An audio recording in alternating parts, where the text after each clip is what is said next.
কোন কোন সাহাবী তরবারি না পায়া খেজুর গাছের ডাল হাতে নিয়েছে, অস্ত্র নাই, ভোতা অস্ত্র নিয়া না খাওয়া সাহাবী, যাদের পরিবার নাই, সন্তানাদি সবগুলো এদিক সেদিক ছোটাছুটি, কে কোথায় চলে গেছে কেউ নাই। মুহাজির সাহাবীরা বউ ছেড়ে চলে আসছেন মদিনায়। জিহাদের ময়দানে আবার যুদ্ধ করতে এসে দেখে কারো বাপ সামনে, কারো ভাই সামনে, কারো চাচার সামনে, কারো বাপ সামনে, কারো ছেলের সামনে। আবু বকর সিদ্দিক রাদিয়াল্লাহু আনহু যুদ্ধ করতে গেছেন, তার ছেলে বাবার বিরুদ্ধে যুদ্ধ করতে শামিল হয়ে গেছে। যুদ্ধের পর একদিন ছেলে বলে, বাবা যুদ্ধের ময়দানে আমি তোমাকে দেখতে পেয়েছিলাম, কিন্তু বাপ মনে করে ছাড় দিয়েছি। আবু বকর সিদ্দিক রাদিয়াল্লাহু আনহু বলেন, ও আমার কলিজার টুকরা সন্তান, তুই হতে পারিস। কুল ইন কানা আবাউকুম ওয়া আবনাউকুম, আমার সন্তান তুই হতে পারিস, কিন্তু আমি যদি বদর নামক প্রান্তরে তোকে যদি দেখতে পেতাম একটা বারের মতো, এক আঘাতেই তোরে আমি দুনিয়া থেকে বিদায় করে দিতাম। আমার ভাইয়েরা, উবাইদ ইবনুল জাররাহ রাদিয়াল্লাহু তাআলা আনহু ওই জিহাদের প্রান্তরে যুদ্ধ করতে নিয়ে দেখতে পেলেন নিজের জন্মদানকারী পিতার সামনে হাজির। বদর যুদ্ধ মানে জামাই শ্বশুরের যুদ্ধ, বদর যুদ্ধ মানে ভাই ভাই যুদ্ধ, বদর যুদ্ধ মানে বাপ বেটার যুদ্ধ, বদর যুদ্ধ মানে রক্ত রক্তের যুদ্ধ। বদর প্রান্তরে যে যেদিকে তাকায় সাহাবীরা মুহাজিররা দেখতে পায় আমার ভাই আসছে যুদ্ধ করতে আমাদের বিরুদ্ধে। আল্লাহ তাআলা তাই আয়াত এমনি নাযিল করেন নাই, কুল ইন কানা আবাউকুম ওয়া আবনাউকুম ওয়া আজওয়াজুকুম ওয়া আশীরাতুকুম ওয়া আমওয়ালুন ইকতারাফতুমুহা ওয়া তিজারাতুন তাখশাউনা কাসাদাহা ওয়া মাসাকিন তারদাউনাহা আহাব্বা ইলাইকুম মিনাল্লাহি ওয়া রাসূলিহি ওয়া জিহাদিন ফি সাবিলিহি। জোরে বলি আল্লাহু আকবার। আমার ভাইরা, উবাইদার কথা মনে হয়ে গেল।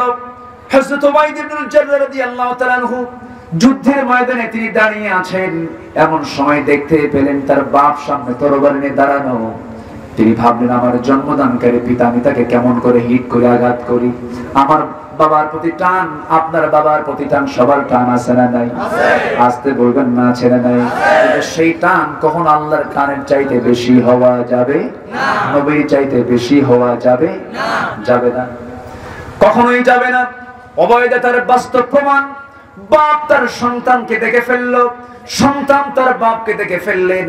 উবাইদা যখন তার বাপ জাররাহকে দেখতে পেলেন, তরবারিটা গুটায়া নিলেন, না আমার বাপকে কেমন করে আমি আঘাত করে, আরে আমার বাবার কোলে আমি মানুষ হয়েছি।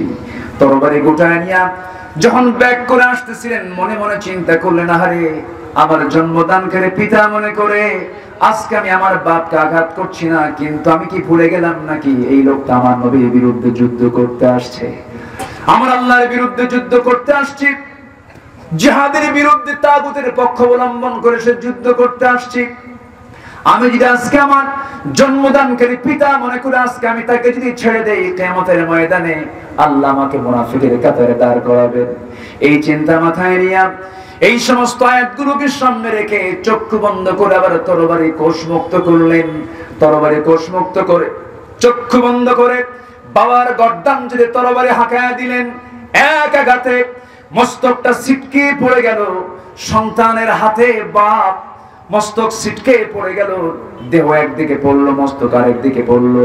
দুনিয়া থেকে বাপকে, দুনিয়া থেকে চিরতরে বিদায় করে বুঝাইয়া দিলেন, আমি আমার বাপকে আজকে দুনিয়া থেকে বিদায় করি নাই, আমার বাপকে নয় শিরকের প্রতীককে দুনিয়া থেকে বিদায় করে বুঝাইয়া দিলাম, ও দুনিয়ার মুসলমানেরা, পৃথিবীর সকল ভালোবাসার চাইতে আল্লাহর ভালোবাসা, নবীর ভালোবাসা সব চাইতে বেশি বড়। আল্লাহর প্রতি জিহাদের মর্যাদা সবচেয়ে বেশি। এই প্রমাণ করলেন। বাপ দুনিয়া থেকে বিদায় নিল, বদর প্রান্তরে 14 জন সাহাবী দুনিয়া থেকে বিদায় নিলেন। এর মধ্যে যুদ্ধ যখন শেষ হয়ে গেছে, সবার মুখে হাসির ঝিলিক দেখা দিল, মুসলমানদের প্রথম বিজয়টা চলে আসলো। এমন সময় সবার মুখে আনন্দের ঝিলিক, কিন্তু উবাইদার মুখে কোনো হাসি নাই। রাসূল জানতে পারলেন উবাইদার বাপ দুনিয়া থেকে বিদায় নিয়েছে। রাসূল বললেন, ও সাহাবীরা, আমার উবাইদা প্রিয় সাহাবী, তার বাপকে তোমরা কারা আঘাত করে দুনিয়া থেকে বিদায় করে দিয়েছো? এটা কষ্টকর কাজ করেছো, এটা ঠিক হয় নাই। এমন সময় সাহাবীরা বললেন, ইয়া রাসূলুল্লাহ, ওবায়দার বাপকে আমরা কেউ আঘাত করি নাই। ওবায়দার বাপ ওবায়দা নিজে হাতে দুনিয়া থেকে বিদায় করে দিয়েছে। আমার নবীজি করলেন কি, হাত দুইটা আগায়া দিয়ে বলছেন, ওবায়দা আমার বুকের মধ্যে চলে আয় রে। আজকে তুই তোর জীবনে যে ভূমিকা পালন করেছিস, আজকে যে তুই দিনের জন্য যে উৎসর্গ করেছিস, আল্লাহর 8টা জান্নাত তোর জন্য অপেক্ষা করতেছে। জোরে বলি সুবহানাল্লাহ, আরো জোরে বলি সুবহানাল্লাহ। এই উবাইদা ইবনুল জাররাহ উহুদ তার ভূমিকা কম নয়।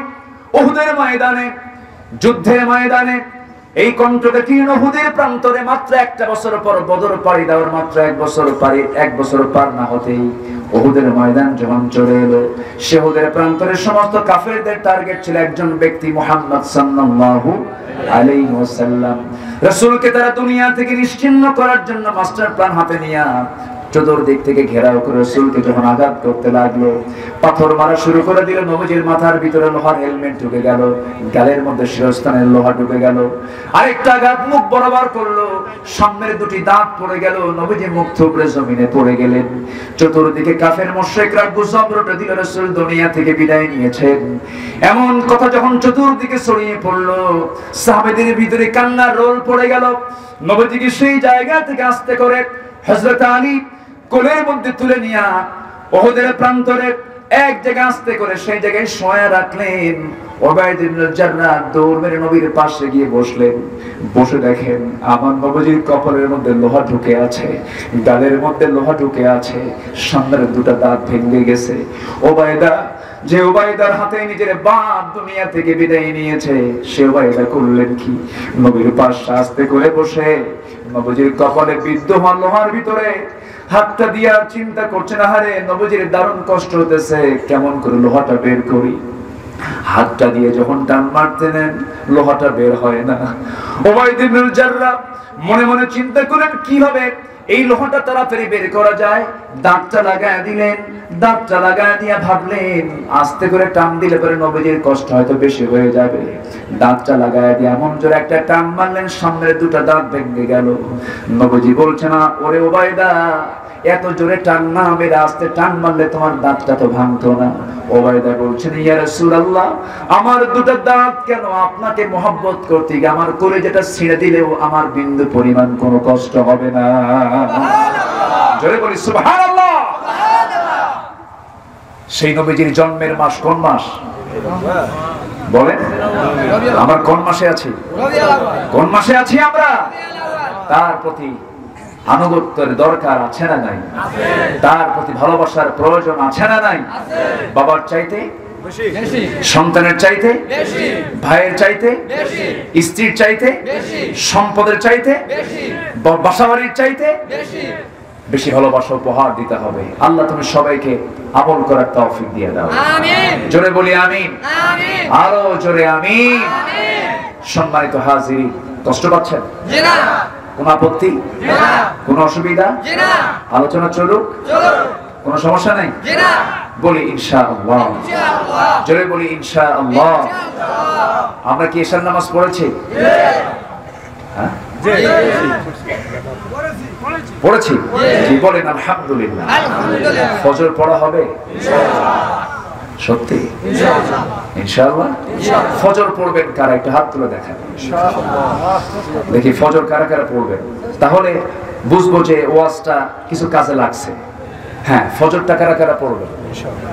বলি ইয়া আল্লাহ, আমাদেরকে 5 ওয়াক্ত সালাত জামাতের সাথে আদায় করার তৌফিক তুমি আল্লাহ দিয়ে দাও।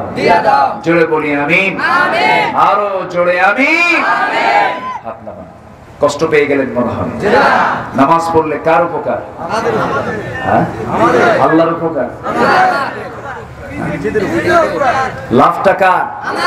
আর খুশি হবেন কে? আল্লাহ। বেজার হবে কে? শয়তান। আমরা শয়তানকে বেজার করব, আল্লাহকে খুশি করব। হকটা আদায় করব কার? আল্লাহ। নামাজ কার হক? আল্লাহ। নামাজ কার হক? আল্লাহ। আর অন্যকে রক্তাক্ত করা, অন্যের সম্পদে হানা দেওয়া, এটা কার হক? শয়তানের। বান্দার হক নষ্ট করা। বান্দার হক নষ্ট করা যাবে না। এক নাম্বার হক, আমরা আল্লাহর হক পুরোপুরি আদায় করব নামাজের মধ্য দিয়ে। জোরে বলি ইনশাআল্লাহ। আযান হবে, কোথায় যাব? মসজিদে। মসজিদে। এবং মসজিদ থেকে বের হয়ে কোনো বান্দার হক নষ্ট করতে যাব না, মিথ্যা কথা বলতে যাব না, চগলখড়ি করতে যাব না, মিথ্যা সাক্ষী দিতে যাব না, আলেমদের বিরুদ্ধে কোনো ষড়যন্ত্র করতে যাব না। আলেমরা কথা বলবেন, এটাও দোষ। কোরআনে স্বপ্নের ব্যাখ্যা আছে না নাই? আছে। আসতে বলবেন না, আছে না নাই? ইন্নী রাআইতু 11 কাওকাবান ওয়াশ-শামসা ওয়াল-কামারা রাআইতুহুম লি সাজিদিন। কোরআন ব্যাখ্যা দিয়েছে স্বপ্নের। কোরআনে যদি স্বপ্নের ব্যাখ্যা থাকে, তাহলে আলেমদের মুখ থেকে স্বপ্নের ব্যাখ্যা আসবে না? আসবে কি আসবে না? এটাকে কেন্দ্র করে যারা নাটক তৈরি করেছে, আল্লাহ তোমাদের বিরুদ্ধে নাটক মঞ্চস্থ করার জন্য প্রস্তুতি নিচ্ছে। আসবে দিন, জোরে বলেন ইনশাআল্লাহ। আসবে। আল্লাহর কাছে কোনো কিছুই জটিল নয়, আল্লাহর কাছে কোনো কিছুই কঠিন নয়। ওয়া কারু মাকারাল্লাহ আল্লাহু খায়রুল মাকিরিন। আল্লাহর কৌশল আছে না নাই? আছে। সময় আসবে। নমরুদ পারে নাই, হামান পারে নাই, সাদ্দাত পারে নাই, ফেরাউন পারে নাই। আজকের পৃথিবীর 90 ফেরাউনরাও পারবে না, পারবে না, পারবে না।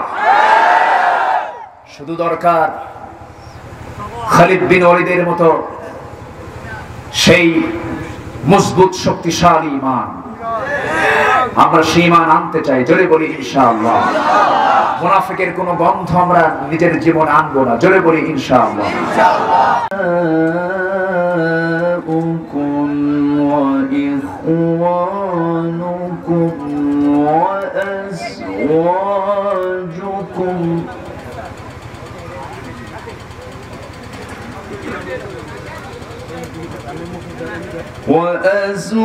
وأزواجكم وعشيرتكم وأموال اقترفتموها وتجارة تخشون كسادها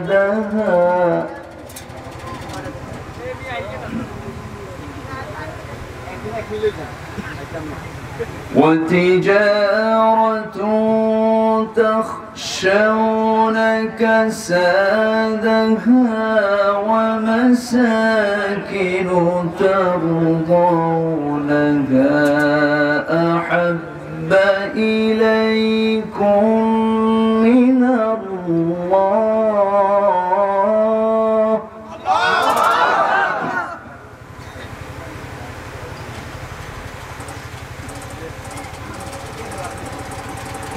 أحب إليكم من الله ورسوله وجهاد في سبيله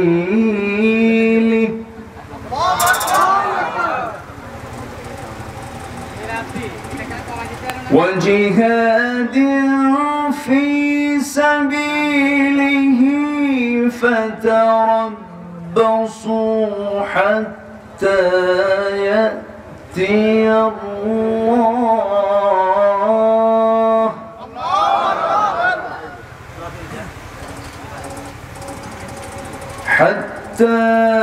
يأتي الله بأمره والله لا يهدي القوم الفاسقين.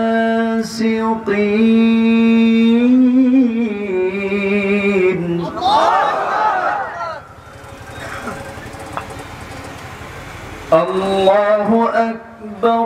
بسم الله الرحمن الرحيم.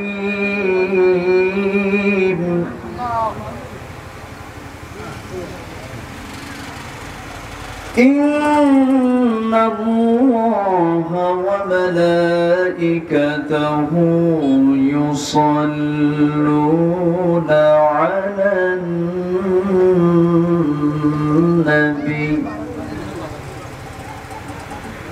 يا أيها الذين آمنوا صلوا عليه وسلموا تسليما اللهم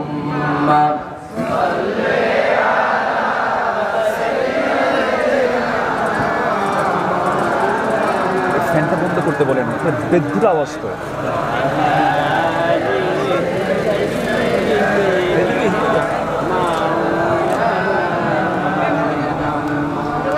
একটু মহব্বত দিয়ে নবীর প্রেমে মাতোয়ারা হয়ে জবান খুলে সবাই বলুন আল্লাহুম্মা সাল্লি আলা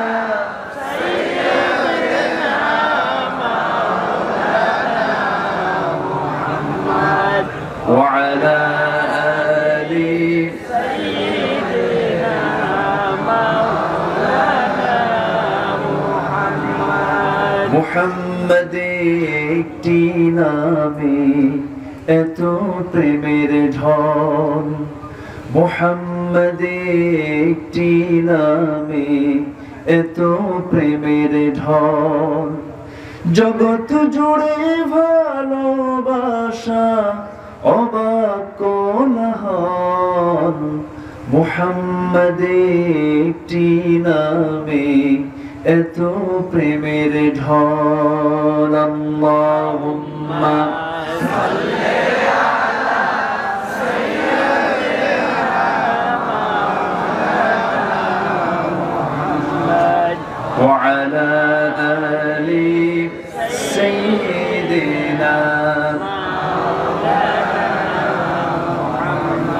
সবাই বলুন বালাগাল উলা বিকামালিহি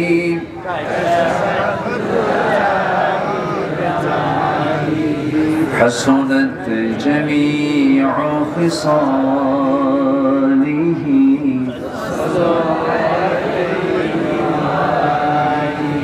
سورة يوسف بداري حكمة لقمان ما قارئ قرآن باري يهدي لساد مان ما بلغ العلا بكماله كشف التجى بجماله حسنت جميع خصاله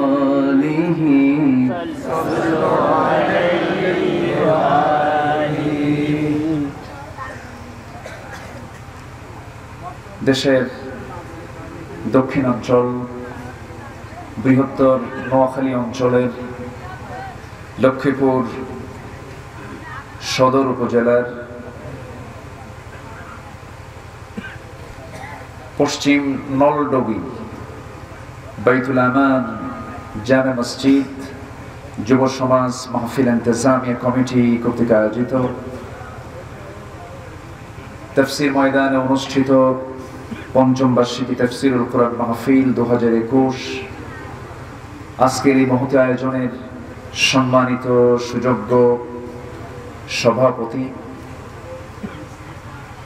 আজকের প্রোগ্রামের বরেণ্য অতিথিবৃন্দ, বিশেষ করে আমার পূর্বে কথা বলেছেন নন্দিত আলেমে দ্বীন,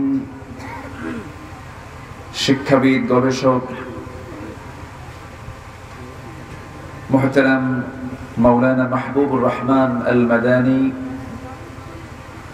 উপস্থিত হযরত উলামায়ে কেরাম, ফদলায়ে ইসলাম, সুশীল সমাজ, জাতির শ্রেষ্ঠ সন্তান শিক্ষক মণ্ডলী, জাতির বিবেক সাংবাদিক বৃন্দ, প্রশাসনের দায়িত্ব নিয়োজিত কর্মকর্তা বৃন্দ, সামনে উপস্থিত আজকের মাহফিলের প্রধান আকর্ষণ, যাদেরকে নিয়ে আজকের এই সাজানো একটি বাগান, একটি সুন্দর আয়োজন, কালিমার ঝান্ডাবাহী, তাওহীদের পতাকাবাহী, দ্বীন ইসলামের নরসারদুল বীর মুজাহিদ প্রাণ প্রিয় সম্মানিত দিনী ভাইরা, আড়ালে বসে আছেন শ্রদ্ধেয়া সম্মানিতা মা বোনেরা, আলোচনার প্রথমেই আনুষ্ঠানিকতার মধ্য দিয়ে আমার পক্ষ থেকে আবারও দিল খোলা সালাম, আসসালামু আলাইকুম ওয়া রাহমাতুল্লাহি ওয়া বারাকাতুহু। সবাই কেমন আছেন? জি, আমাকে উল্টো প্রশ্ন করেছেন। আল্লাহ আমাকেও ভালো রেখেছেন, আলহামদুলিল্লাহ। পৃথিবীতে সুস্থ মানুষের চাহিদা সীমাহীন, আর অসুস্থ মানুষের চাহিদা কয়টা? একটা, কি থাকা? সুস্থ হওয়া, সুস্থ থাকা। তো আমরা এত বড় একটা নিয়ামতকে সাথে নিয়ে আমরা আসতে পেরেছি এই প্রতিকূল একটি পরিবেশ, বলবো আমি, প্রচন্ড তাপদাহ, প্রচন্ড গরম। এর মাঝেও আমরা কোরআনের টানে, দ্বীনের আকর্ষণে আমরা বসে আছি জান্নাতের বাগানে। যিনি আমাকে আপনাকে আসার বসার তৌফিক দিলেন, শুকর আদায় করছি, মুহাব্বাতান জোরালো কণ্ঠে বলে উঠছি আলহামদুলিল্লাহ। আবারও বলছি আলহামদুলিল্লাহ। সবাই বলছে আল্লাহুম্মা ইন্নী আসআলুকা আল হুদা ওয়াত তুকা ওয়াল আফাফা ওয়াল গিনা। সবাই বলি আল্লাহুম্মা লাকা আসলামতু ওয়া বিকা আমানতু ওয়া আলাইকা তাওয়াক্কালতু ওয়া ইলাইকা আনাবতু ওয়া বিকা খাসামতু। আমরা আল্লাহ তাআলার শুকর আদায় করে নিলাম। সম্মানিত ভাই সব, আমার পূর্বে অনেক গুরুত্বপূর্ণ আলোচনা এই মঞ্চে অনেকেই রেখেছেন, বিশেষ করে মুহতারাম মাওলানা মাহবুবুর রহমান সাহেব খুব গুরুত্বপূর্ণ দলিল আদিল্লা দিয়ে অনেক গুরুত্বপূর্ণ আলোচনা তিনি উপস্থাপন করেছেন। আমি শেষ ক্লাসে, শেষ বৈঠকে ভাঙ্গাচোরা কিছু কথা বলার আমি ইরাদা করছি।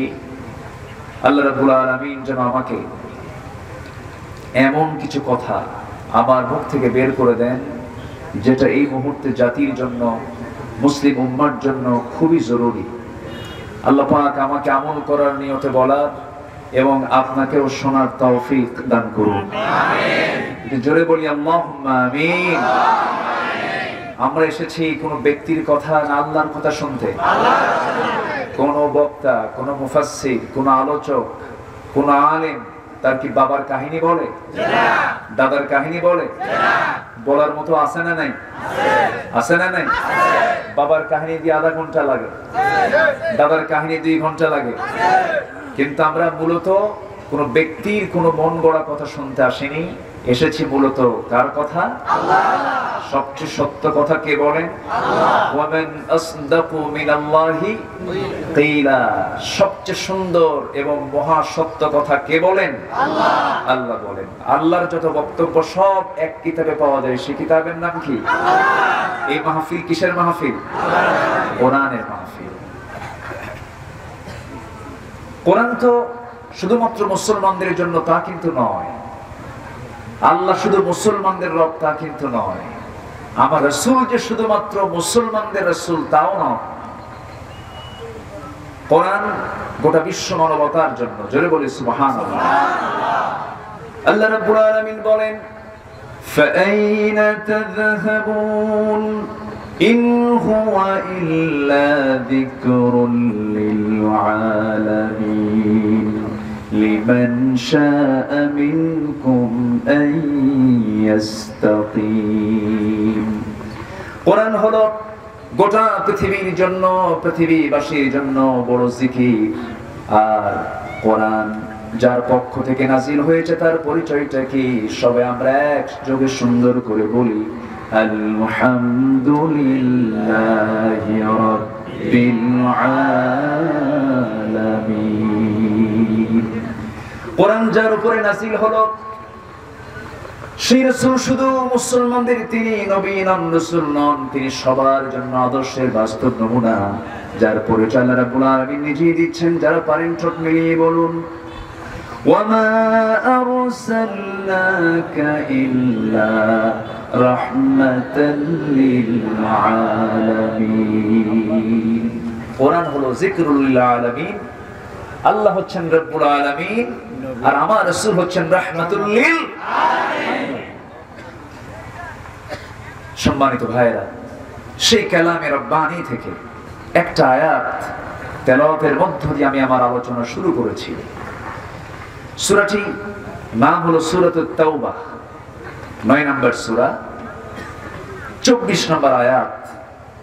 আমি এই আয়াতকে সামনে রেখে কিছু কথা বলতে চাচ্ছি। শুনতে রাজি?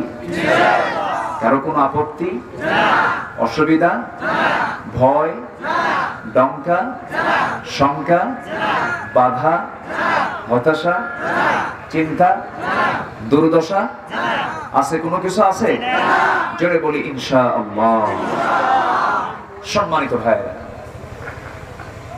সম্মানিত হাজিরিন, আমরা যে সময় আমরা একত্রিত হয়েছি, বাজারে গেলে দ্রব্য মূল্যের দাম নিম্নগতি না ঊর্ধ্বগতি? কে কইছে? বাজারে সবকিছুর দাম কম না বেশি? আলহামদুলিল্লাহ, এ তো বরকত, বাড়লে তো বরকত, তাই না? সম্মানিত ভাইরা, তাহলে দ্রব্য মূল্যের যদি ঊর্ধ্বগতি হয়, এটা কি আনন্দের বিষয় না হতাশার দিক? বিপদ না আনন্দ? বিপদ। দ্রব্য মূল্যের ঊর্ধ্বগতি, এটাকে স্বাভাবিক গতিতে রাখতে হলে, দ্রব্য মূল্যকে যদি আমরা নিয়ন্ত্রণে রাখতে চাই, এটা নিয়ন্ত্রণ হবে কেমনে? এই দ্রব্য মূল্যের ঊর্ধ্বগতি এটা হবে না, এটা স্থিতিশীলতা আসবে। এটার মেসেজ, এটার কোনো ফয়সালা কোরআনে তো আল্লাহ দেন নাই। আসতে বলবেন না, আছে না নাই? হ্যাঁ তো বলবেন হুজুর, তাহলে আপনি আবার ব্যবসার দিকে চলে গেলেন। এই সিস্টেমও কোরআনে আছে? অবশ্যই আছে। আছে না নাই? দ্রব্য মূল্যের ঊর্ধ্বগতি, সমাজে অস্থিতিশীলতা, সামাজিক অস্থিরতা, এরপরে সমাজের ভিতরে বিশৃঙ্খলা, সব বন্ধ করার জন্য আল্লাহ রাব্বুল আলামিন দিয়েছেন, যেটা কুরাইশকে লক্ষ্য করে আল্লাহ রাব্বুল আলামিন জানিয়ে দিয়েছেন কতদিন আগে। যারা পারেন ঠোঁট মিলিয়ে বলুন লিইলাফি কুরাইশিন ইলাফিহিম রিহলাতাশ শিতা'i ওয়াস-সাইফ فليعبدوا رب هذا البيت الذي أطعمهم من جوع وآمنهم من خوف। জোরে বলুন আল্লাহু আকবার।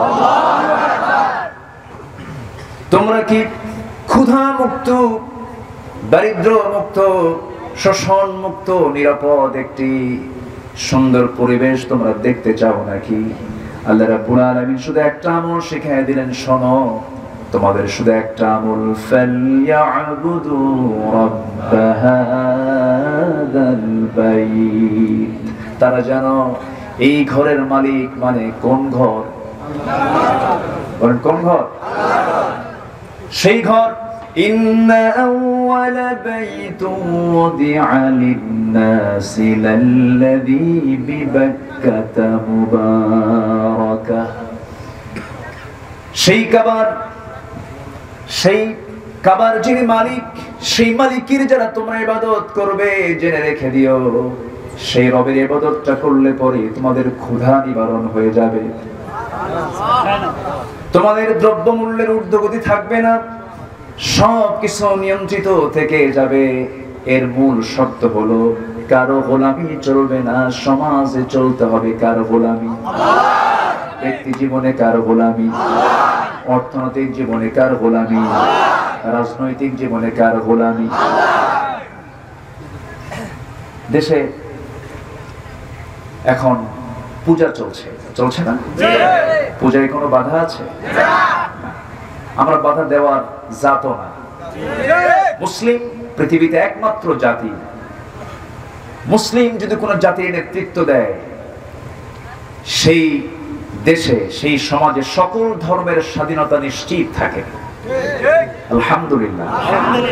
কারণ লাকুম দীনুকুম ওয়ালিয়া দীন, এটা কি কোনো বাপের কথা, কোনো ব্যক্তির কথা? কার কথা? আল্লাহর কথা। অনেক কথা আছে, আস্তে আস্তে করে বলবো, একটু কষ্ট হবে আপনাদের, শুনবেন না? জোরে বলি ইনশাআল্লাহ। আমি যখন ঢাকা থেকে বের হলাম বেলা 1টায়, দুপুরে আমি বের হয়েছি, রাস্তা তো ফুরায় না, তো এই দিক দিয়ে ঢুকে ভাবলাম যে মাহফিল আজকে পাবো নাকি, রাস্তা তো শেষ হচ্ছে না। তো মাশাআল্লাহ, যাই হোক আসছি, এই চাঁদ মাখা মুখ আল্লাহ পাক আমাকে দেখালেন, আমি খুবই আনন্দিত। আমি কল্পনাও করতে হতে পারিনি, গতকাল পর্যন্ত আমি হঠাৎ করে আমি অসুস্থ হয়ে যাই 8-10 দিন আগে। গতকালকেও আমি নিশ্চিত ছিলাম না আসতে পারবো কিনা, কিন্তু এরপরেও আল্লাহ কেমন করে যেন হাজির করালেন আপনাদের মাঝে। হয়তোবা একটা দোয়ার জন্য আমার আশা, আল্লাহ যেন শেষ পর্যন্ত সবাইকে থাকার তৌফিক দান করেন। জোরে বলি আল্লাহুম্মা আমিন। অসুস্থকে সুস্থ করেন কে? আবার সুস্থকে অসুস্থ করেন কে? এমন ক্ষমতা কার? আল্লাহ তাআলা। আর সেই বডি নিয়ে, খুলিকাল ইনসানু দাঈফা, মানুষকে সৃষ্টি করা হয়েছে দুর্বল করে, সেই দুর্বল দেহ নিয়ে কত মাস্তানি দেখেন না। ক্ষমতার মসনদে বসতে ভাবে বসছে চেয়ারে, আর ছাড়াছাড়ি নাই, এরকম আছে না নাই? কিন্তু একবার যদি পিছনের দরজা ঢিল করে দেওয়া হয়, কথা বোঝেন নাই? একবার ঢিল করে দিলে পরে দেখবেন সকালের সুরত আর বিকেলের সুরত রাত দিন তফাৎ হয়ে যায়। এটাই তো দুনিয়া। তাকাব্বুরি করার জায়গা দুনিয়া নয়, অহংকার বান্দার জন্য নয়। অহংকার কার জন্য? 8টা বিষয় যার মধ্যে থাকবে, ভাবতে হবে তার মধ্যে অহংকার আছে। কয়টা বিষয়? 8টা বিষয়। এর মধ্যে 1 নম্বর হলো যে অন্য কারো কল্যাণ কামনা করে না, যে অন্যের কল্যাণ কামনা করে না, তার মধ্যে কি আছে? অহংকার আছে। নাম্বার 2 হলো ভুল যে স্বীকার করে না। আমার দেশে সমাজ যারা চালান তারা কি ভুল স্বীকার করে? ভুল স্বীকার করে? ভুল স্বীকার করে নাই হলো শয়তান, ঠিক কি না? বান্দার ভুল আছে না নাই? ভুল নাই কার? শয়তানের। ভুল নাই কার? আল্লাহ। শয়তানের ভুল নাই? আচ্ছা, একটু চিন্তা করে উত্তর দিতে হবে। আচ্ছা, তাহলে ভুল হতে পারে না কার?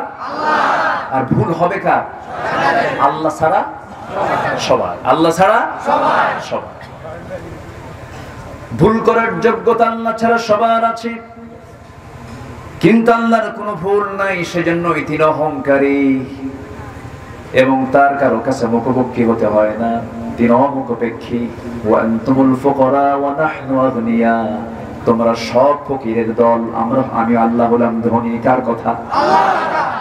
এই জন্য আল্লাহ তাআলা নিজের পরিচয় দিতে নিয়ে কত দামি পরিচয় দিয়েছেন। সবে আমার সঙ্গে ঠোঁট মিলিয়ে বলুন, কুল হুয়াল্লাহু আহাদ আল্লাহুস সামাদ লাম ইয়ালিদ ওয়া লাম ইউলাদ ওয়া লাম ইয়াকুল লাহু কুফুয়ান আহাদ।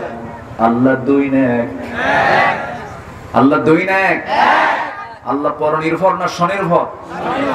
কাউরে লাগে আল্লাহ? অহংকার কে করবেন?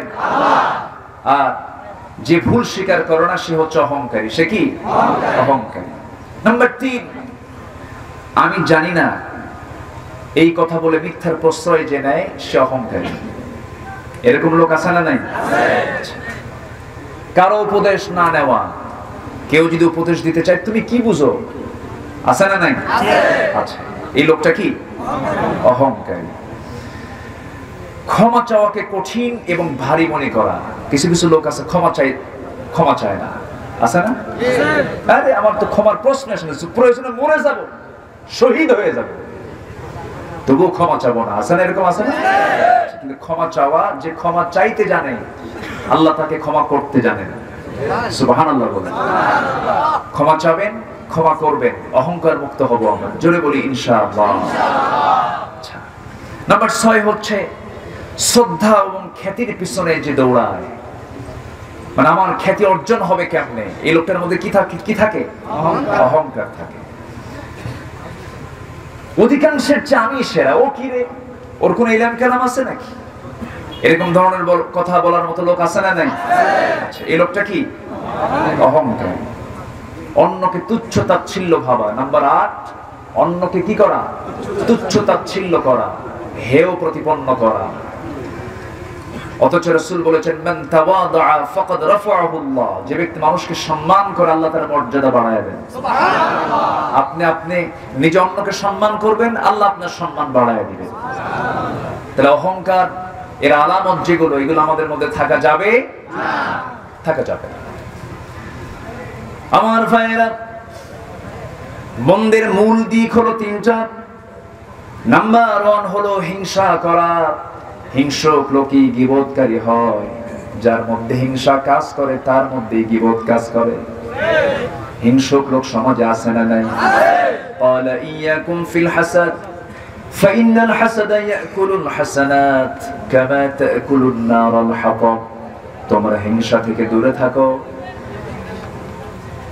আগুন যেমন কাঠখণ্ডকে পোড়ে ছারখার করে দেয়, তেমনি হিংসা সমস্ত নেক আমলকে পুরো ছারখার করে জাহান্নামের উপযোগী বানায় দেয়।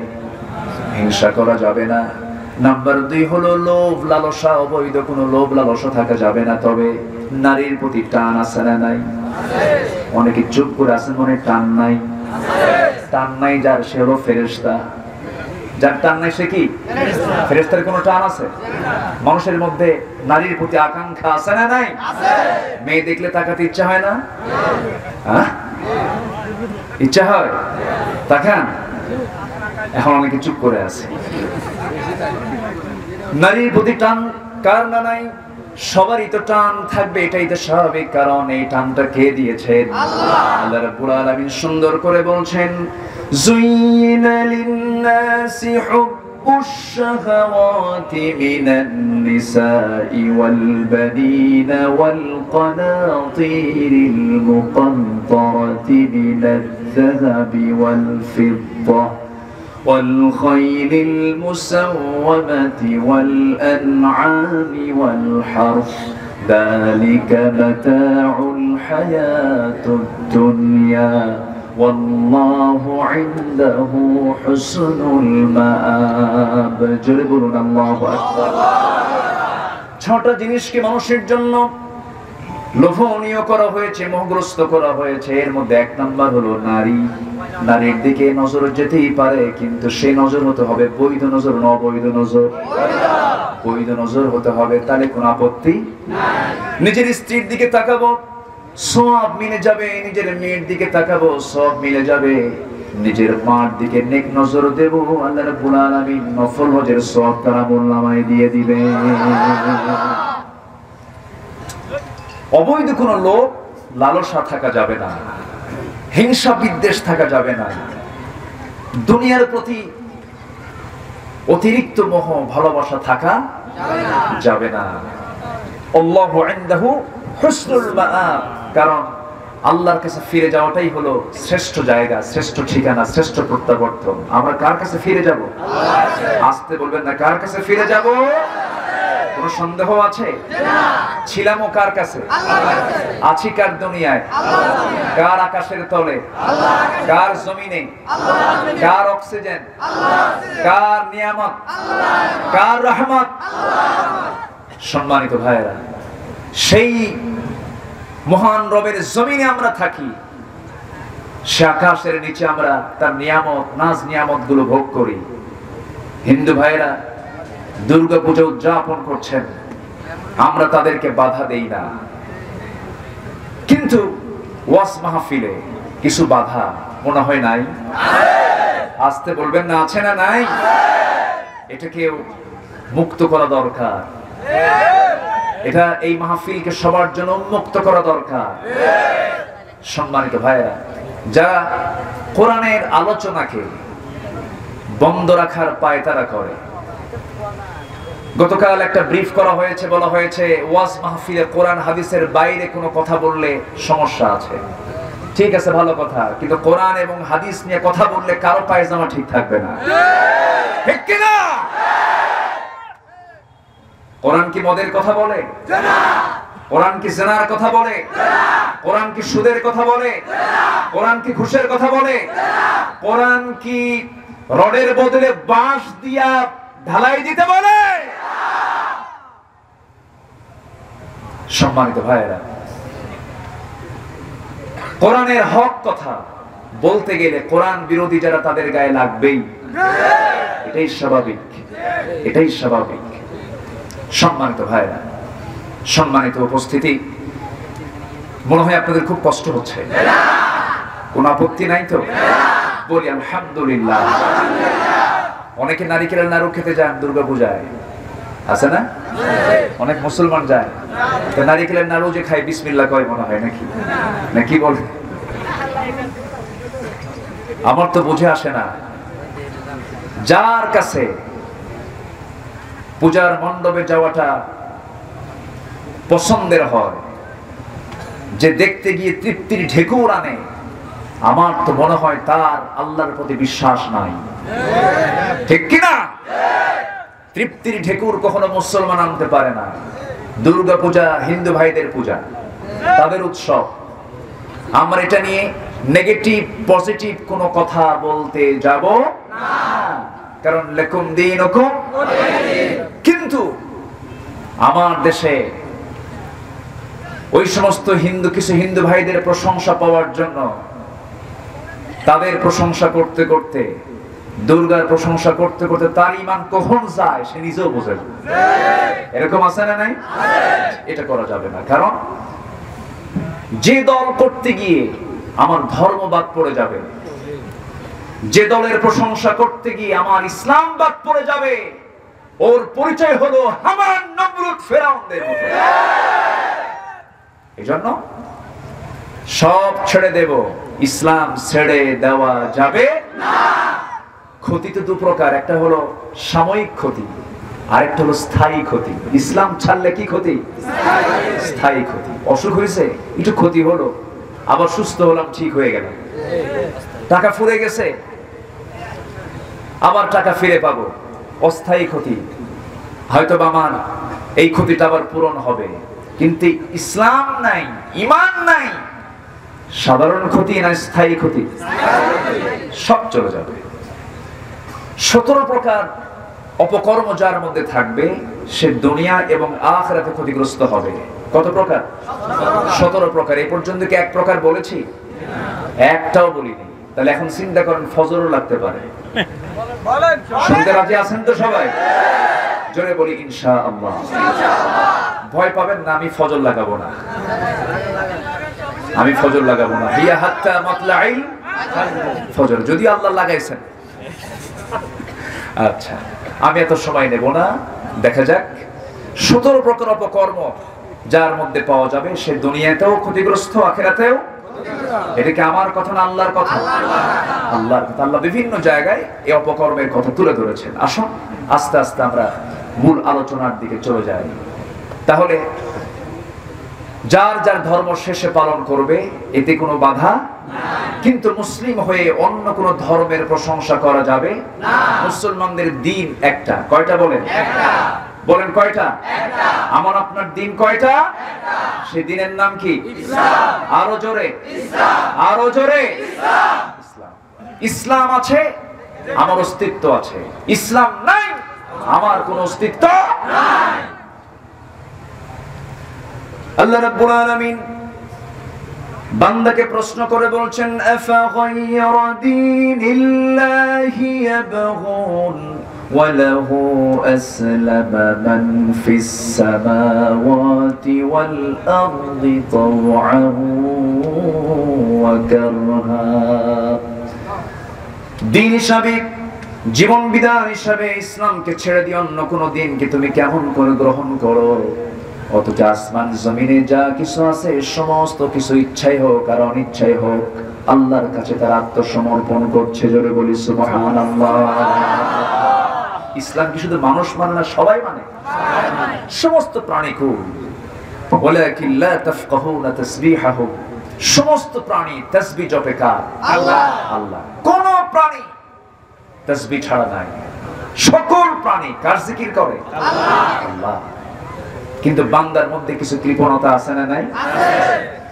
আল্লাহ রাব্বুল আলামিন বলেন খুলিকাল ইনসানু হালুআ ওয়া ইযা মাসসাহুশ শাররু জাযুআ ওয়া ইযা মাসসাহুল খায়রু মানুআ ইল্লাল মুসাল্লুন। জয় বলুন আল্লাহু আকবার। মানুষের মনটা ছোট, তারা যখন ভালো কিছু পায় আল্লাহকে ভুলে যায়, আবার যখন বিপদে পড়ে যায় তখন সে ঘাবড়ে যায়। তবে সেই সমস্ত বান্দারা না, সেই সমস্ত বান্দা, যে সমস্ত বান্দাগুলো আজান যখন হয়ে যায় মসজিদের দিকে ছুটে চলে যায়। জোরে বলি সুবহানাল্লাহ। মুসল্লি হব, 5 ওয়াক্ত নামাজ পড়বো কার জন্য? আল্লাহর জন্য। আমার ভাইরা, আমার বন্ধুগণ, 17 প্রকারের অপকর্ম যার মধ্যে পাওয়া যাবে সে দুনিয়া এবং আখিরাতে ক্ষতিগ্রস্ত হয়ে যাবে। এর মধ্যে নাম্বার 1 হলো যারা আনুগত্যের দিকে অটল থাকবেন। আনুগত্য হবে কার? আল্লাহ। নাম্বার 2 হচ্ছে মুহাম্মদ সাল্লাল্লাহু আলাইহি ওয়াসাল্লাম। 17 প্রকার অপকর্মের ভিতরে 1 হলো যে ব্যক্তি আনুগত্যের ক্ষেত্রে অটল থাকবে না। আনুগত্যটা এমন একটা বিষয়ের নাম, ভালোবাসা এক বিষয়, আনুগত্য হয় আরেক বিষয়। ভালোবাসা আগে দরকার না আনুগত্য আগে দরকার? একটু চিন্তা করে বলতে হবে, ভালোবাসা আগে দরকার না আনুগত্য আগে দরকার? এখানে কথা বলা যাবে না, মেহেরবানি করে একটু সাইলেন্ট থাকেন। না দোয়া করে দেব? আচ্ছা, সম্মানিত ভাইরা, কি এলাকার নাম কি? নল ডগি। মানে কি নল ডগি?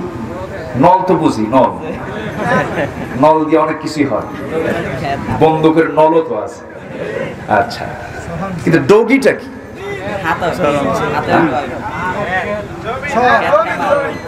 জমি, নল ডগি। আচ্ছা ঠিক আছে, এটার তাফসীর পরে হবে।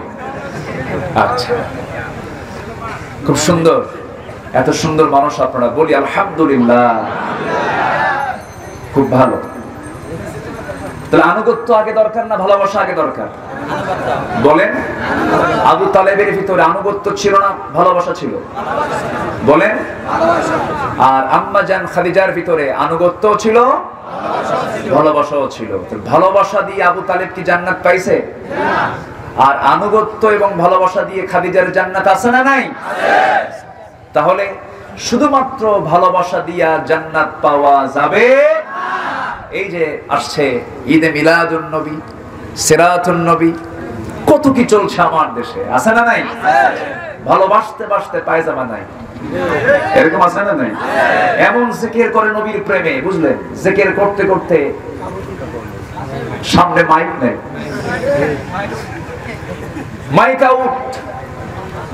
জিকির করতে করতে পাগড়ি নাই, আছে না নাই? কত যে গজব আমার দেশে আছে, এগুলো তো রহমত না, এগুলো গজবের লক্ষণ, আছে না নাই? শুধু ভালোবাসা দিয়ে জান্নাত পাওয়া যাবে না। ইয়া নবী সালাম আলাইকা, গরম গরম জিলাপি, আছে না? এটার নাম ভালোবাসা নয়। তোমার কাছে মসজিদ ভালো লাগে না, তোমার কাছে মন্দির ভালো লাগে, তোমার কাছে মাদ্রাসা ভালো লাগে না, তোমার কাছে থিয়েটার, তোমার কাছে থিয়েটার গুলো ভালো লাগে। কবি আল্লামা ইকবাল আফসোস করে বলছেন, উনকো তহজীব নে হর বন্দ সে আজাদ কিয়া, লাকে কাবে সে সনম খানে মে আবাদ কিয়া। নব্য যুগের সভ্যতা মোহে কেটে ফেললে সব বাঁধন, মসজিদ ছেড়ে মন্দিরে গিয়া বাসা বেঁধেছ হায় এখন। মসজিদ তোমার ভালো লাগে না, মন্দির তোমার ভালো লাগে, এটা তোমার ইমানদারের লক্ষণ নয়, এগুলো হলো মুনাফিকের লক্ষণ। যখন ঈদের দিন আসে, ঈদের জামাতে শামিল হয়ে যাও, নামাজ শেষ করে বিকেল বেলা গার্লফ্রেন্ডের সঙ্গে দেখা করতে যায়, আছে না নাই? এই সমস্ত ডাবল স্ট্যান্ডার্ড দিয়ে ঈমানকে টিকসই করা যাবে না। শুধু ভালোবাসা দিয়ে ইসলামকে মূল্যায়ন করলে হবে না, আনুগত্য সবার আগে দরকার। আল্লাহ রাব্বুল আলামিন সুন্দর করে বলছেন, وَمِنَ النَّاسِ مَن يَعْبُدُ اللَّهَ عَلَى حَرْفٍ فَإِنْ أَصَابَهُ خَيْرٌ اطْمَأَنَّ بِهِ وَإِنْ أَصَابَتْهُ فِتْنَةٌ انقلب على وجهه خسر الدنيا والآخرة ذلك هو الخسران المبين. الله أكبر. سورة الحج আয়াত নাম্বার 11। আনুগত্যে যারা অটল থাকবে না তারা স্পষ্ট খুসরানের মধ্যে পড়ে যাবে, স্পষ্ট ক্ষতির মধ্যে তারা পড়ে যাবে। আমরা এক নাম্বার আনুগত্য করব কার? আল্লাহ। আসতে বলবেন না কার? আল্লাহ। এক জায়গায় না সব জায়গায়? সব জায়গায়। আল্লাহ রাব্বুল আলামিন বলছেন, বান্দা শোনো, তুমি তো আমার গোলামি করবে, আমি তোমার জন্য কি দেই নাই? আমার দেহে এই যে রক্তগুলো আছে, এই রক্তগুলো সাকার জন্য, ফিল্টারিং করার জন্য প্রত্যেকের মধ্যে কিডনি কে দিয়েছেন? আল্লাহ। কিডনির ওজন কয় কেজি? কিডনির ওজন কতটুকু বলেন? হ্যাঁ, সুন্দর জবাব দিয়েছেন একজন। একটা কিডনির ওজন হচ্ছে মাত্র 200 গ্রাম। 200 গ্রাম ওজনের কিডনি সারাদিন রক্ত ছাড়তেছে। এই কিডনি যদি অকেজো হয়ে যায় তখন ডায়ালিসিস করতে হয়। ডায়ালিসিস একটা মেশিন, এর ওজন হচ্ছে 100 কেজি। কত কেজি বলেন? 100 কেজি। 100 কেজি ডায়ালিসিস মেশিন কাজ করছে। আল্লাহ লাগানো আমার আপনার গায়ে যে আল্লাহ পাক সেট করে দিয়েছেন কত গ্রাম? 200 গ্রামের মধ্যে 100 কেজি মেশিনের কাজ হচ্ছে। যদি এমনটা হতো যে আমার ওজন 80 কেজি আর ডায়ালিসিস করার জন্য কিডনির ওজন 200 কেজি, সুবিধা না অসুবিধা? তখন সমাজ মানে আমাকে চলতে গেলে আমি আগে চলবো না আমার কিডনি আগে হাতে নিতে হবে? আগে কিডনি হাতে নিতে হবে। কত বেকায়দা হয়ে যেত। আল্লাহ বলছেন, বান্দা শুধু সৃষ্টি করিনি, তোকে সুন্দর করে বানিয়েছে, লেভেল করেছি, ব্যালেন্স করেছি। জোরে বলি সুবহানাল্লাহ। আল্লাহ রাব্বুল আলামিন বলেন, الذي خلقك فسواك فعدلك في أي سورة ما شاء ركبك। তিনি সেই মহান প্রভু যিনি তোমাকে সৃষ্টি করেছেন, এটাকে ব্যালেন্স করে দিয়েছেন, চোখের জায়গায় চোখ দিয়েছেন, কানের জায়গায় কান দিয়েছেন, নাকের জায়গায় নাক দিয়েছেন, মুখের জায়গায় মুখ দিয়েছেন, হাতের জায়গায় হাত দিয়েছেন, পার জায়গায় পা দিয়েছেন, কিডনির জায়গায় কিডনি দিয়েছেন, চোখের মনির জায়গায় চোখের মনি দিয়েছেন, যা কিছু প্রয়োজন সব কিছু করে দিয়েছেন। আর আল্লাহ বলছেন, বান্দারে এত কিছু তোর জন্য করে দিলাম, তোর দায়িত্ব হলো আনুগত্য কারো করবি না, আনুগত্য করবি কার? আল্লাহ। হুকুমটা মেনে চলবি কার? আল্লাহ। আনুগত্য আগে দরকার না ভালোবাসা আগে দরকার? আনুগত্যটা আগে দরকার। আল্লাহ রাব্বুল আলামিন এই আনুগত্যের বহিঃপ্রকাশ কেমন করে করতে হবে সেই জন্য সূরা তাওবার 24 নম্বর আয়াতে আল্লাহ রাব্বুল আলামিন বলেন, قل إن كان آباؤكم وأبناؤكم وإخوانكم وأزواجكم وعشيرتكم وأموال اقترفتموها وتجارة تخشون كسادها ومساكن ترضونها أحب إليكم من الله ورسوله وجهاد في سبيله فتربصوا حتى يأتي الله بأمره والله لا يهدي القوم الفاسقين. জোরে বলুন আল্লাহু আকবার। হে রাসূল, আপনি বলে দেন 8 শ্রেণীর চাইতে আপনাকে এবং আমি আল্লাহ আমাকে এবং জিহাদকে যাদের কাছে বেশি পছন্দের না হবে তাদের অবস্থা কি হবে আপনি জানিয়ে দেন। রাসূলকে বলা হলো, হে রাসূল আপনি বলুন, নিঃসন্দেহে তোমাদের বাবা, আমাদের বাবা আছে না নাই? অনেকে চুপ করে আছে, অনেকে মনে বাবা নাই। পৃথিবীতে একজন ব্যক্তির বাপ নাই, তিনি কে? বলেন তিনি কে? আর নাই কে? ইন্না মাসালা ঈসা কামাসালি আদম। আরেকজন আছেন, তিনি কে? আদমের পর আরেকজন আছেন যার বাবা নাই, যিনি এখনো মারা যান নাই, তিনি এখন আসমানে আছেন, তিনি আবার আসবেন। তিনি কে? ঈসা আলাইহিস সালাম। এই দুজন মানুষের কোনো পিতার পরিচয় নাই। এছাড়া পৃথিবীতে যত মানুষ পৃথিবীতে এসেছে এবং আসবে সবার পিতা আছে না নাই? পিতার প্রতি টান আছে না নাই? পিতার দাম বেশি না মার দামটা বেশি? হ্যাঁ, আমরা কি পিতা না মা? আমরা কি বাপ না মা? এখানে যারা বসে আছে বাপ না মা? বাপের দাম বেশি না মায়ের দাম বেশি? আমাদের দাম কম। হ্যাঁ, নিজেরাই নিজের দাম কমায় ফেলে, এটা কোনো কথা নাকি? ভালো করে বলেন, আমাদের দাম বেশি না মায়েদের দাম বেশি? আমাদের দাম বেশি। মায়েরা যা মনে করে করুক, আজকে উল্টা আওয়াজ হয়ে যাবে। আচ্ছা আচ্ছা, আল্লাহ আগে মারে বানাইছে না বাপরে বানাইছে? কম দাম আগে বানায়? খালাকাল্লাহু আদম আলা সূরাতিহি। আল্লাহ তো আগে আদমকে বানাইছে, তো আগে তো যারা বানালো তার দাম কমে গেল, পরে যে আসলো তার দাম বেড়ে গেল, এটা কেমন কথা? বলুন। মার হক বেশি, এটা বলা যেতে পারে। মার রাইটস বেশি। মার কি বেশি? রাইটস, অধিকার, হক। মান আহাক্কা বিহুসনি সাহাবাতি। হকের দিক থেকে সবচেয়ে বেশি অগ্রগণ্যকে ক্বালা উম্মুক, তোমার মা। কিন্তু মর্যাদার দিক থেকে, সম্মানের দিক থেকে, তাজিমের দিক থেকে সবচেয়ে সম্মানজনক অবস্থান মার না বাবার? বলেন, মার না বাবার? বাবা। এটা ভুল, আমরা বুঝি না। রিদার রাব্বি ওয়ারিদাল ওয়ালিদ ওয়া সাখতুহু ফি সাখতিল ওয়ালিদ। পিতা খুশি, আল্লাহ খুশি। পিতা নারাজ, আল্লাহ নারাজ। পিতার দামটা কত? মার ক্ষেত্রে এমন ওয়াজ নাই। মার ক্ষেত্রে এমন ওয়াজ নাই। আজকে শুধু বাপেরই ওয়াজ করি, কারণ বাপ দেখতেছে, মা তো নাই। মা কি আছে নাকি আশেপাশে? আছে না? মাদের দামও আছে। মার দাম কে দিয়েছেন? আল্লাহ।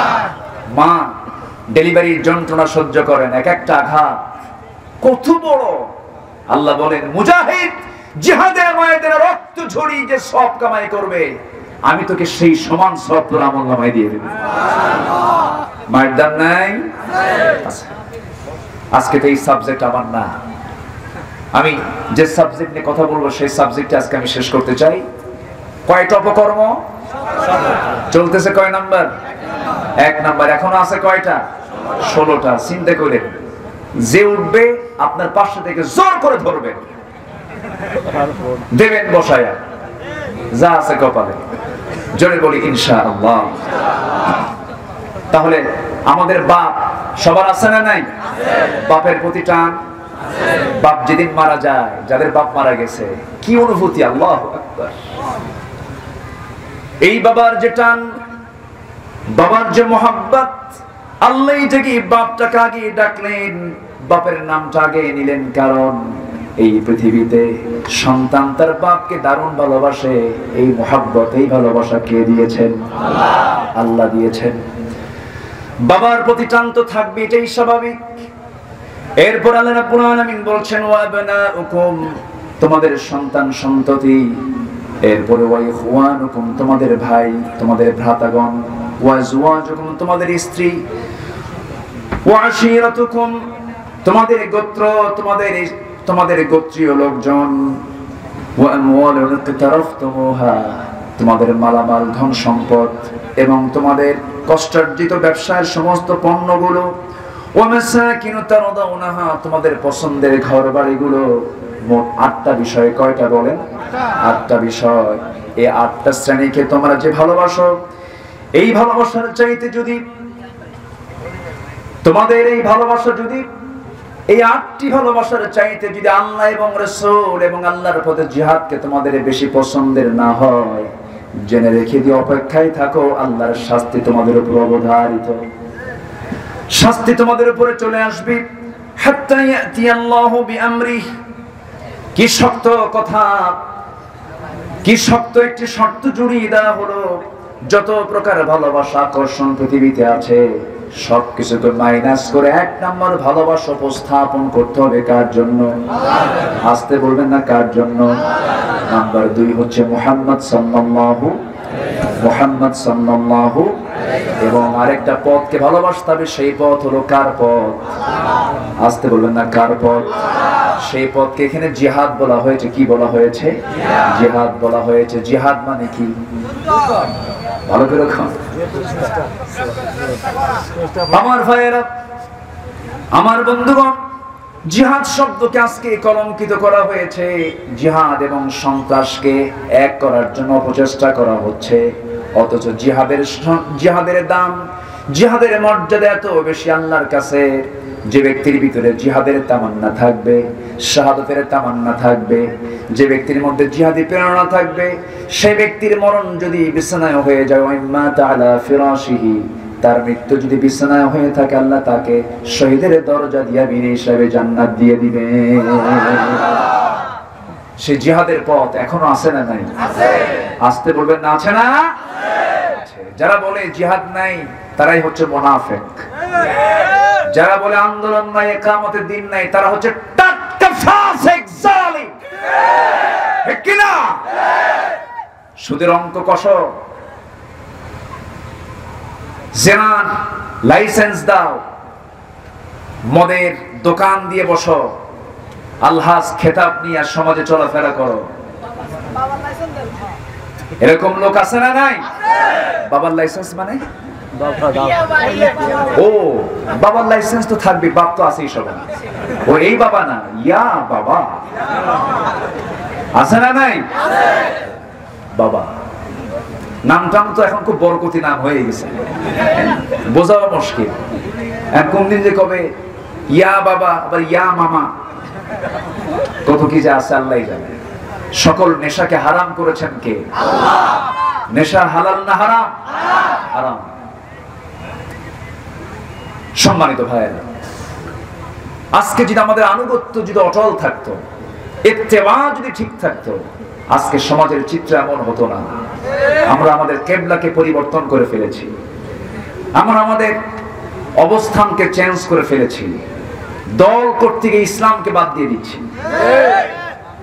আমার নেতাকে সন্তুষ্ট করতে গিয়ে ঈমানকে আমরা হারিয়ে ফেলছি। এরকম নেতা কর্মী আছে না নাই? যে দল করতে গিয়ে তোমার ঈমান থাকে না, সেই দলে আমরা থুতু মারি। দল করতে হবে কার? আল্লাহ। আসতে বলবেন না, দল করতে হবে কার?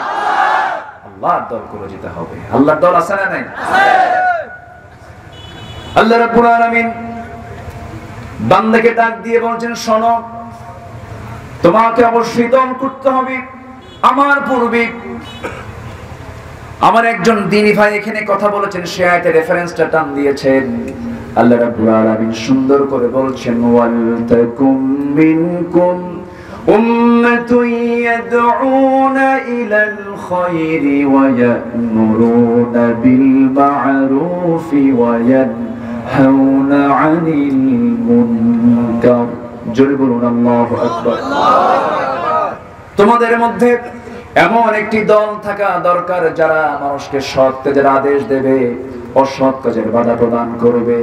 কার কথা এটা বলে? আল্লাহ। আর মুনাফিকদের দাওয়াত কি? ইয়া'মুরুনা বিল মুনকারি ওয়া ইয়ানহাউনা আনিল মা'রুফ। মুনাফিকদের দাওয়াত হলো তারা খারাপ কাজের দিকে অর্ডার দেয়, ভালো কাজকে তারা বন্ধ করে দেওয়ার চেষ্টা করে। আর যারা ঈমানদার তারা কি করে? ওয়াল মুমিনুনা ওয়াল মুমিনাতু বা'দুহুম আউলিয়াউ বা'দ ইয়া'মুরুনা بالمعروف وينهون عن المنكر মুমিন পুরুষ এবং মুমিনা নারী তারা পরস্পরের বন্ধু। তারা কি করে? সৎ কাজের আদেশ দেয়, অসৎ কাজের তারা বাধা প্রদান করে। আমার ভাইরা, এমন একটা দল করতে বলছেন কে? আসতে বলবেন না, কে বলছে? আর সেই দল করতে গেলে এক নাম্বার আনুগত্য করতে হবে কার? নাম্বার 2 হচ্ছে মুহাম্মদ সাল্লাল্লাহু আলাইহি ওয়াসাল্লাম। আতিউল্লাহ ওয়া আতিউর রাসূল ওয়া উলিল আমরি মিনকুম فإن تنازعتم في شيء فردوه إلى الله والرسول জোরে বলুন আল্লাহু আকবার। আল্লাহর তোমরা আনুগত্য করবে, নবীর তোমরা আনুগত্য করবে, তোমাদের মধ্যে যারা নেতৃস্থানীয় ব্যক্তি তাদের তোমরা আনুগত্য করবে। তবে হ্যাঁ, যদি তোমরা কোনো প্রকার তারুজ দেখো, যদি কোনো প্রকার গন্ডগোল তোমরা দেখো, সেই সময় তোমরা ফিরে যাবে আল্লাহ এবং রাসূলের দিকে। কারণ সব ছাড়া যাবে, কিন্তু আমার আল্লাহ এবং রাসূলকে ছাড়া যাবে না। আমার ভাইয়েরা, ভালোবাসার বিষয় তো পরের বিষয়, আনুগত্য হচ্ছে 1 নাম্বার। ইত্তেবাটা পুরোপুরি থাকতে হবে। আমার নবীর নবুয়তের আগ পর্যন্ত আবু তালেব যে ভালোবাসা রাসূলকে উপহার দিয়েছিলেন, অনেক সাহাবী রাসূলকে এমন ভালোবাসা উপহার দিতে পারেন নাই।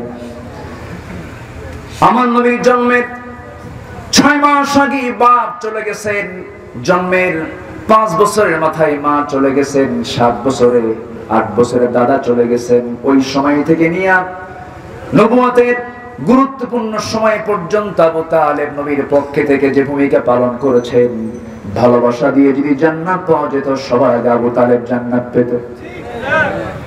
শুধু ভালোবাসা দিয়ে জান্নাত মিলবে না, তার বড় প্রমাণ হলো আবু তালেব।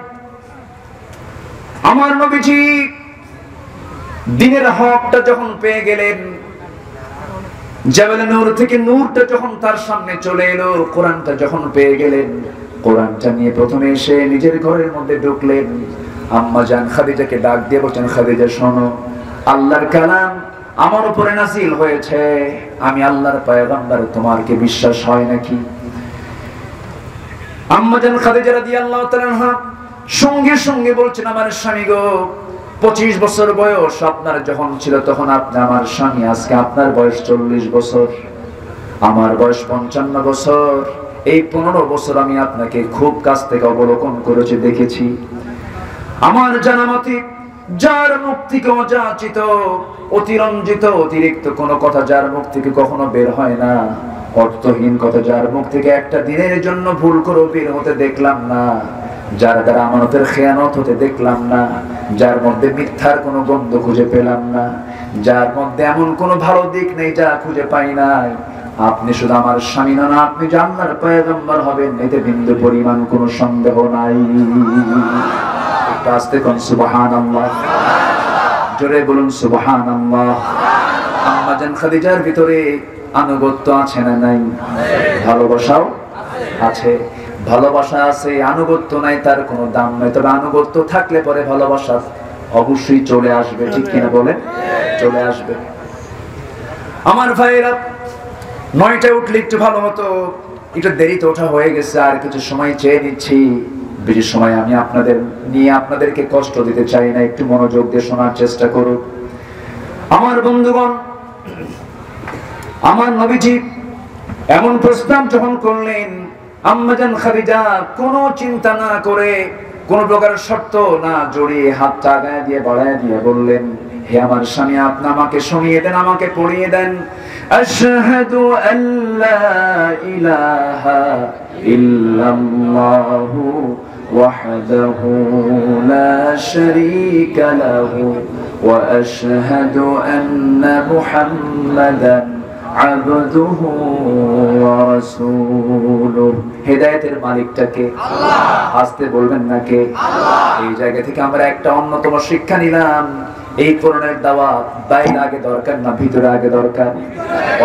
ওয়া আমুর আহলাকা বিস-সালাহ, তুমি তোমার আহলকে আগে সালাতের জন্য অর্ডার দাও।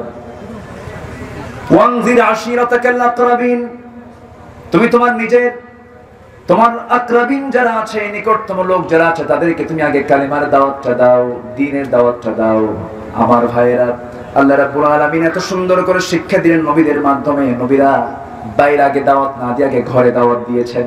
আমরাও দেব, জোরে বলি ইনশাআল্লাহ। আমার নবীজি সেই দাওয়াতটা দিলেন। আম্মা জান খাদিজা রাদিয়াল্লাহু তাআলা আনহা ইসলাম কবুল করলেন। নবীজির প্রশান্তি চলে এলো, নবীজির মধ্যে একটা মানসিক স্থিরতা চলে আসলো। আরে আমার বাড়িটা ঠান্ডা হয়ে গেছে, আমার বাড়িটা আলোকিত হয়ে গেছে। আমার স্ত্রী খাদিজা ইসলাম কবুল করেছেন। টার্গেট করতে লাগলেন বন্ধুদের মাঝে। প্রথম বন্ধু, জীবনের শ্রেষ্ঠ বন্ধু, 3 বছরের ছোট বড় সাইয়েদনা আবু বকর সিদ্দিক রাদিয়াল্লাহু তাআলা আনহু আস্তে করে ডাক দিলেন। ডাক দিয়ে বলছেন, আমার বন্ধু, ছোট্ট থেকে বড় হয়েছি, তোমার চোখের সামনে আমি বড় হয়েছি, আমার চোখের সামনে তুমি বড় হয়েছো, কিন্তু আজকে তোমাকে একটা প্রপোজ করছি, তোমার বিশ্বাস হবে কিনা জানি না, আমি আল্লাহর নবী, তোমাকে বিশ্বাস হয় নাকি? সাইয়েদনা আবু বকর চোখের পানি ফেলতে ফেলতে বলছেন, আমার বন্ধু গো, তুমি যে আল্লাহর নবী হতে চলছো, তোমার চরিত্রই তা প্রমাণ করে দেয়। সুবহানাল্লাহ।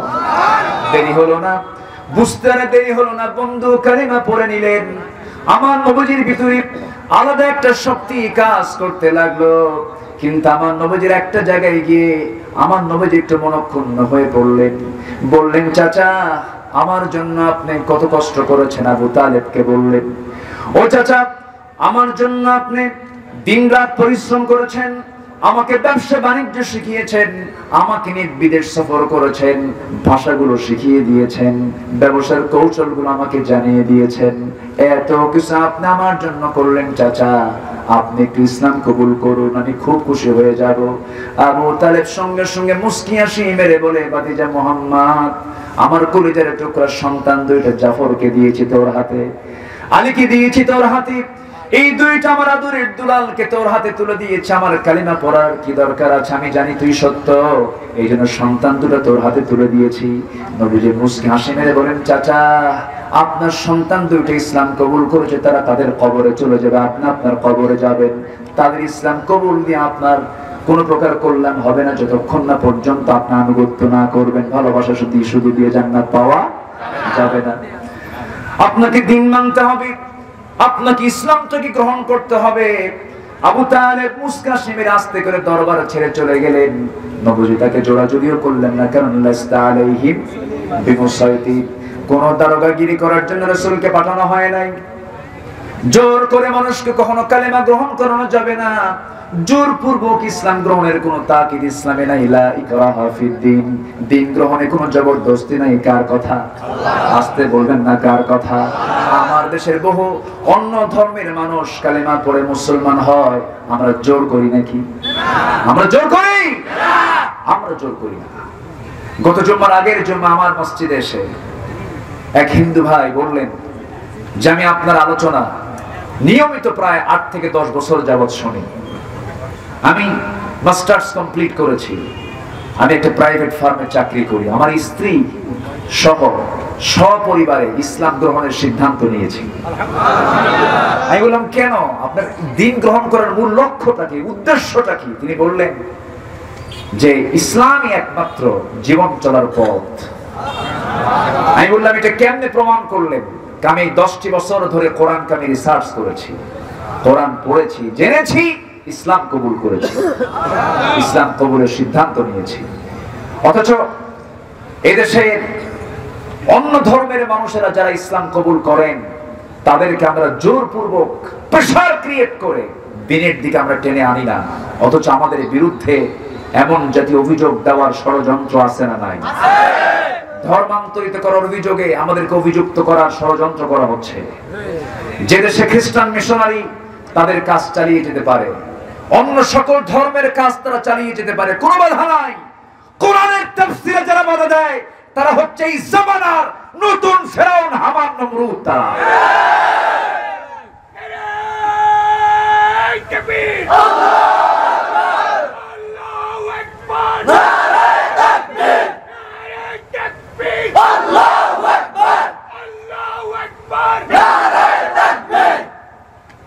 আল্লাহ তুমি সবাইকে বোঝার তৌফিক দিয়ে দাও।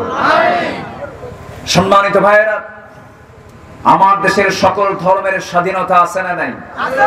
আসতে বলবেন না, আছে না নাই? আমরা কোন ধর্মকে গালি দেই? কোন মূর্তিকে গালি দেই? আমার আল্লাহকে গালি দেওয়ার কিছু কুলাঙ্গার আছে না নাই? আমার রাসূলকে নিয়ে ব্যঙ্গোক্তি করার মতো কিছু কুলাঙ্গার আছে না নাই? এই দুঃসাহস পায় কেমনে? ওদের পিছনে কিছু মদত পুষ্ট নাস্তিক্য চেতনার কিছু নাস্তিক আছে না নাই? এরা হচ্ছে বর্ণচোরা। এরা কি চোরা? বর্ণচোরা, ডাবল স্ট্যান্ডার্ড। যখন মাথায় টুপির মাথায় যখন টুপি লাগায় আর একটা পাঞ্জাবি লাগায় খদ্দরের আর মসমসা লুঙ্গি পরে মনে হয় যে একজন জিব্রাইল আসতেছে, এরকম আছে না নাই? কিন্তু এগুলো দুষ্ট শয়তান। এগুলো চেনার জন্য সূরা মুনাফিকুন কে দিয়েছেন? আল্লাহ। এদেরকে চিনতে হলে কোন সূরা পড়তে হবে? সূরা মুনাফিকুন। আমার নবীর পিছনে মুনাফিক ছিল কি ছিল না? তারা কি নামাজ পড়তো? তারা কি নামাজ পড়তো? চোখের পানি ফেলে ফেলে কাঁদতো জিহাদের ময়দানে? বলেন যায় নাই। জায়গা মতো যায় নাই। সম্মানিত ভাইরা, এই চক্র আজও আছে, আছে না নাই? আছে। সম্মানিত ভাইরা, আম্মা জান খাদিজা ইসলাম কবুল করলেন, কিন্তু রাসূল দাওয়াত দিলেন যে চাচা আপনি একটাবার কালিমার স্বীকৃতি দিয়ে দেন, আর কিচ্ছু করতে হবে না। আবু তালেব জেল পর্যন্ত খেটেছেন রাসূলের জন্য, বয়কট পর্যন্ত থেকেছেন 3.5 বছর। এত কষ্ট করেছেন রাসূলের জন্য। হেদায়েতটা দিবেন কে? আল্লাহ। হেদায়েত চাইবো আমরা কার কাছে? আল্লাহ। ইয়াহদি আল্লাহু মান ইয়াশা। এবং আল্লাহর কাছে আমরা প্রতিনিয়ত নামাজের মধ্যে এই দোয়াটা করি, সবাই বলেন ইহদিনাস সিরাতাল মুস্তাকিম সিরাতাল্লাযীনা আন'আমতা আলাইহিম গায়রিল মাগদুবি আলাইহিম ওয়ালাদ-দাল্লিন। হে আল্লাহ, আমাদেরকে সরল সঠিক পথ দেখায় দাও। কার কাছে চাই আমরা? আল্লাহর কাছে চাই। আমার নবীজি হেদায়েত দিতে পারবেন না, তার বড় প্রমাণ আবু তালেব। আমার নবীজি যখন দেখতে পেলেন আবু তালেব মুমূর্ষু অবস্থায় কাতরাচ্ছেন, ঘরে তিনি শিয়রে, তার পাশে গিয়ে আস্তে করে রাসূল বসে পড়লেন। বসে পড়ে কাঁদতেছেন। কাঁদতে কাঁদতে বলছেন, চাচা একটাবার আপনি কালিমার স্বীকৃতি দিয়ে দেন, একটাবার আপনি দিন গ্রহণের স্বীকৃতি দিয়ে দেন। পুরো কালিমাও বলতে হবে না, শুধু বলবেন লা ইলাহা ইল্লাল্লাহ। এতটুকুন বলবেন, আমি আপনার জন্য বেহেশতের জামিন হয়ে যাব। আবু তালেব বলবেন ভাব। এমন সময় আবু জাহেল, উতবা, শাইবা, মুগীরা সব কাট্টা কাফের সামনে হাজির।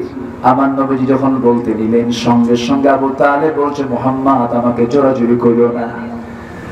আমার বাপ দাদার ধর্ম ছেড়ে দিয়া আমি অন্য কোন ধর্মকে গ্রহণ করতে পারবো না। মুহাম্মদ আমাকে এই ব্যাপারে আর জোরাজুরি করতে যেও না। বাপ দাদার প্রতি টান আজকের সমাজেও কিছু লোকের আছে না নাই? আমার বাপও চোর, আমিও চোর, আছে না? আমার বাপ অমুক দল, আমিও অমুক দল। দিন গ্রহণ করতে গিয়ে সবচেয়ে একটা বড় বাধাও কিন্তু এই বাধা, পারিবারিক বাধা, বংশের বাধা। এই সমস্ত বাধাকে সম্পূর্ণ ডিঙ্গিয়ে আনুগত্য করতে হবে কার? আল্লাহর আনুগত্য করতে হবে।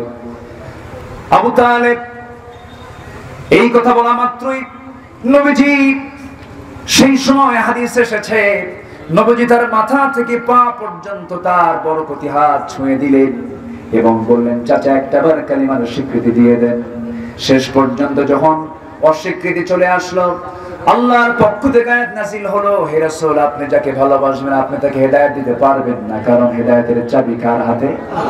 আল্লাহর হাতে। আবু তালেব দুনিয়া থেকে বিদায় নিল। জাহান্নামীদের ভিতরে সবচেয়ে কম শাস্তি যার হবে সে হলো আবু তালেব। কিন্তু যখন তাকে প্রশ্ন করা হবে, আবু তালেব এই জাহান্নামীদের মধ্যে সবচেয়ে কার শাস্তি বেশি দেওয়া হচ্ছে? আবু তালেব বলবে, আমাকেই সবচেয়ে বেশি দেওয়া হচ্ছে। জাহান্নামের 2টা জুতা তার পায়ে পরিধান করে দেওয়া হবে, সেই গরমে তার ব্রেন পর্যন্ত টকবক করতে থাকবে। আমার ভাইরা, আমার বন্ধুগণ, এই আবু তালেব রাসূলকে ভালোবাসার উপহার দিয়েছিলেন, সেই ভালোবাসা দিয়ে কোনো কাজ হয় নাই, কারণ আনুগত্যটা জরুরি আগে, আনুগত্যের প্রয়োজনটা আগে। কারণ আল্লাহ তাআলা যে হুকুমগুলো করেছেন সেই হুকুমগুলো মানলাম না, আর রাসূলকে আমি মহব্বত করলাম, সেই মহব্বতের 4 পয়সা দাম আল্লাহর কাছে থাকবে না।